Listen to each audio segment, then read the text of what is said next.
I wanted to talk to you because you got your black belt in 4 years, 3 years. Yeah, I think for something like that. Oh, that's crazy.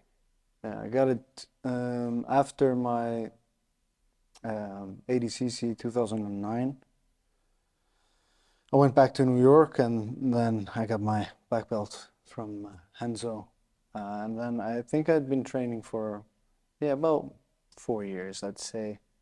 3 years, like, didn't leave the mats, you Doing the know. maths. People ask me all the time, and I hear stories about this as well. Oh, Gunny got his black belt in 4 years. Gunny got his black belt in 3 years, and it's keep getting less and less. And like I've heard some ridiculous stories, but I think it's about 4 years, and then but it's really about the time you spend on the mats in it. It's not the years. So Yeah, well, yours sounds real. My friend Kid Dale, he'll do different calculations. He'll do if he only trained 3 days that weekend, he counts those 3 days. Like he got injured for 6 months, he deducted 6 months oh yeah, so, off the total time. I might have to do that then. Yeah, I think I couldn't do that because I think for the first few years I was literally in the gym, back when I could. Now I'm 35 and I got like an hour in me and then I'm that's off. it. I mean, I'm 32 and I have about a good 10 minutes in me. Yeah. Yeah, it changes when you have talking to the guys. There's a lot of, young, horny guys in the gym and they'll be asking you to roll and then let's do it again. And then, are you coming tomorrow? I'm like, dude, got, well, now 3 kids and been training now for 2 hours. I don't think I can get up in the morning. You know what I mean? Like, Well, you killed me yesterday. So I rode for both sessions, and then you sent us on a mountaineering expedition, which killed the 60-year-old guy that's traveling with us, Billy Crafton. I think he had a stroke twice on what? the on the mountain. Um, but yeah, Billy over there. So you started training here in Iceland, and explain the connection to John Kavanagh, because so if I read your Wikipedia page correctly, hmm he was a brown, well, he had just gotten his black belt, well, wasn't a black belt long enough to promote you.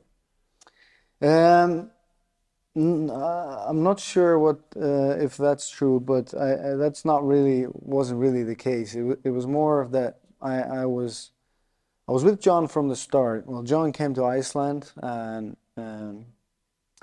then I was just like a white belt kid doing karate, and long story short, he held me down and tickled me until I tapped out.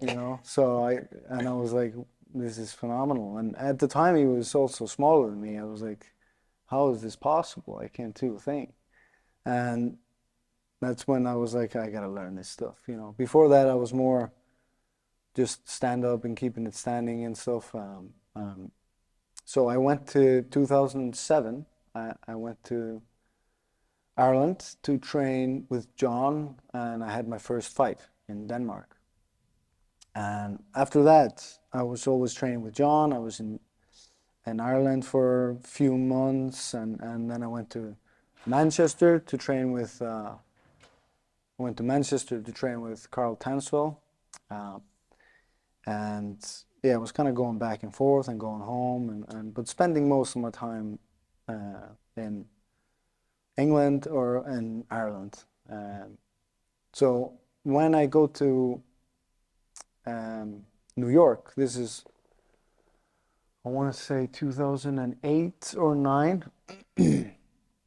And then I started training jiu-jitsu, like I did, of course, jiu-jitsu, and John promoted me to my brown belt.